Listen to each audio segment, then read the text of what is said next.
টাকা এই একটা জিনিস মানুষকে বদলে দেয়। কেউ সারা জীবন দৌড়ায় এর পেছনে, আর কেউ বুদ্ধি খাটিয়ে এটাকেই নিজের কাছে টেনে আনে। আজকের দিনে এমন একটা রাস্তা আছে যেখানে আপনি ঘরে বসেই ইনকাম করতে পারেন। না দরকার বড় অফিস, না দরকার বড় বিনিয়োগ। নামটা হলো ইউটিউব কন্টেন্ট ক্রিয়েশন। কিন্তু সমস্যা একটাই, শুরু করব কিভাবে? আজকের এই ভিডিওতে আমি আপনাকে দেখাবো একদম শূন্য থেকে শুরু করে কিভাবে ইউটিউব থেকে ইনকাম করা যায়। আর ভিডিওর একদম শেষে বলবো একটা এমন সত্য যেটা জানলে আপনার পুরো গেমটাই বদলে যাবে। প্রথমেই একটা জিনিস বুঝে নিই, ইউটিউব আসলে টাকা দেয় কোথা থেকে। ধরুন একটা কোম্পানি তাদের প্রোডাক্ট প্রচার করতে চায়। তারা ইউটিউবকে টাকা দেয় বিজ্ঞাপন দেখানোর জন্য। ইউটিউব তখন সেই বিজ্ঞাপন আপনার ভিডিওতে দেখায়। এরপর যা হয়, কোম্পানি টাকা দিল, ইউটিউব নিজের একটা অংশ রাখল, আর বাকি টাকা দিল আপনাকে। মানে আপনি ভিডিও বানাচ্ছেন আর ইউটিউব আপনার হয়ে বিজ্ঞাপন দেখিয়ে ইনকাম এনে দিচ্ছে। সহজ, পরিষ্কার আর বাস্তব। এবার সবচেয়ে বড় প্রশ্ন, ভিডিও বানাতে গেলে কি চেহারা দেখানো লাগবে? উত্তর না। আজকের সবচেয়ে বড় ট্রেন্ড হলো ফেসলেস কন্টেন্ট, মানে চেহারা না দেখিয়েও ভিডিও বানানো। আপনি চাইলে গল্প বলতে পারেন, অ্যানিমেশন করতে পারেন, স্ক্রিন রেকর্ড করতে পারেন, এআই ভয়েস ব্যবহার করতে পারেন। বিশ্বাস করুন, এমন অনেক চ্যানেল আছে যারা কখনো ক্যামেরার সামনে আসেনি, তবুও মাসে লাখ টাকা ইনকাম করছে। এবার একটা ছোট্ট গল্প শুনুন।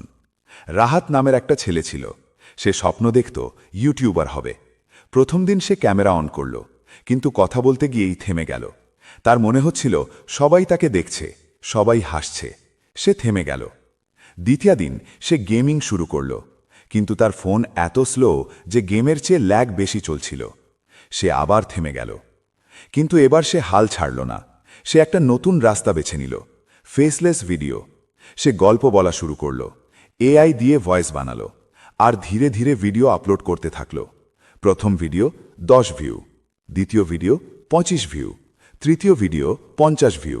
সংখ্যা ছোট ছিল, কিন্তু সে থামেনি।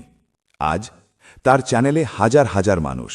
কারণ সে পারফেক্ট না, কিন্তু সে কনসিস্টেন্ট। এবার ভিডিও তৈরির কথা বলি। চেহারা না দেখিয়ে ভিডিও বানাতে গেলে সবচেয়ে গুরুত্বপূর্ণ জিনিস হল স্ক্রিপ্ট। আপনার কথা বলার স্টাইলটাই আপনার ভিডিওকে আলাদা করে।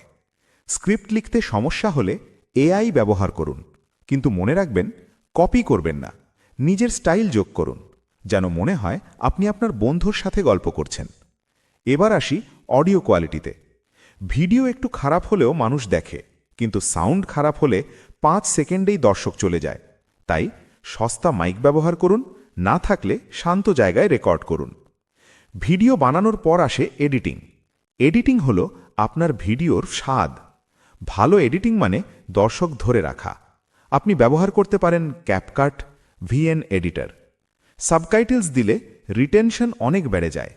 এবার আসি সবচেয়ে গুরুত্বপূর্ণ জিনিসে, থাম্বনেল এবং এসইও। ভাবুন আপনি রাস্তায় হাঁটছেন, হঠাৎ একটা খাবারের গন্ধ পেলেন। আপনি কি ঢুকবেন? অবশ্যই ঢুকবেন। ঠিক তেমনি থাম্বনেল হল আপনার ভিডিওর গন্ধ। থাম্বনেল ভালো না হলে কেউ ক্লিকই করবে না। এবার বাস্তবতা, প্রথম 10-15 ভিডিওতে ভিউ না আসা একদম স্বাভাবিক। এই সময়ে ইউটিউব শেখে আপনার ভিডিও কার জন্য। তাই এই সময়ে থেমে গেলে আপনি নিজেরই ক্ষতি করবেন। এবার সেই সিক্রেট, কানটা একটু কাছে আনুন।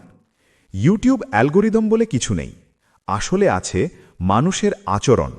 ইউটিউব শুধু দুটো জিনিস দেখে, মানুষ ক্লিক করছে, মানুষ ভিডিও ধরে রাখছে। এই দুটো ঠিক থাকলে আপনার ভিডিও নিজে থেকেই ছড়াবে। শেষে একটা কথা, ইউটিউব সবার জন্য না, কিন্তু যারা থামে না তারাই জেতে। এখন আপনার পালা। আপনি কি শুরু করবেন, নাকি আবার কাল থেকে ভাববেন?